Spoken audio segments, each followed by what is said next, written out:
Marginal gains is a set of principles which are all about making small improvements to a system and processes in order to cumulatively get much better results. And this is a principle that's been applied in particular by elite athletes and sports teams to really enhance their performance. And today I'm going to talk to you about how businesses can learn from marginal gains to really look to improve recruitment and assessment processes. Hi, I'm James Meachin, Principal Psychologist at Pearn Kandola. So when we think about marginal gains, there's really two key elements to it. The first is around a really robust and rigorous assessment of every element of a system or process in order to identify potential areas for improvement. And the second is around creativity.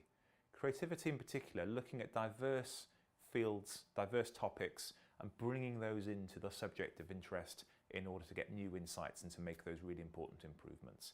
And today I'm going to talk about how both of those examples have been used by us to improve our recruitment processes. But first, just to touch upon an example of elite performance. So hand washing is something that we don't give very much thought to on a daily basis.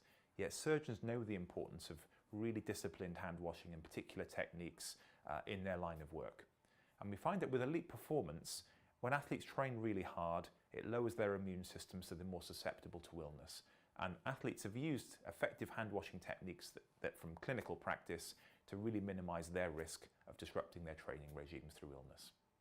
Okay, so thinking about recruitment processes, two areas I'm going to share with you as examples. The first is around that rigorous analysis. So we've taken a number of really important topics like unconscious bias. We've looked at recruitment processes end to end and identified specific areas where we can improve them from an unconscious bias perspective. So an example of this is the attraction phase, which is critically about bringing in diverse talent into an organisation. And one of the things that's really important around this is language. So we know from a whole range of research that language matters to people's perceptions. Language can be masculine, it can be feminine, or it can be neutral. And when jobs are described in masculine ways, in particular using masculine traits like being decisive, we know that can put off diverse talent, especially females. Whereas the research actually shows that if we take those same requirements, but we state them as behaviours instead of permanent sort of traits, actually it's much more attractive for a whole range of talent. So stating decisiveness, for instance, as it's important in the job to be able to make quick decisions. The second area we've looked at is around that creativity and how we can bring in thinking from a diverse range of disciplines. And a really nice example of this is cognitive interviewing that we bring into our individual assessment processes. Cognitive interviewing has got its grounding in forensic psychology, and in particular, how eyewitness testimony can be improved through careful techniques to help recall. And this is really important in a recruitment context because we can see really talented candidates who, for various reasons, are struggling to accurately recall their best examples.